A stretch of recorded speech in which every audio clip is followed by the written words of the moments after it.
Apakah yang membuktikan bahawa Nabi Sulaiman alaihissalam telah wafat? Salah.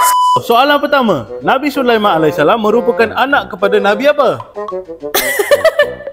Salah. Apakah yang membuktikan bahawa Nabi Sulaiman alaihissalam telah wafat? Salah. Salah. Apakah nama burung yang membantu Nabi Sulaiman alaihissalam dalam kisahnya dengan Ratu Balqis? Burung ababil. Salah. Soalan seterusnya, apakah yang digunakan oleh Nabi Sulaiman alaihissalam untuk memerintah jin dan manusia?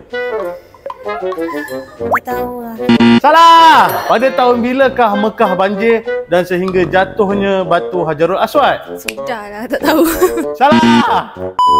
Jangan lupa follow, like, comment, and share untuk konten seterusnya.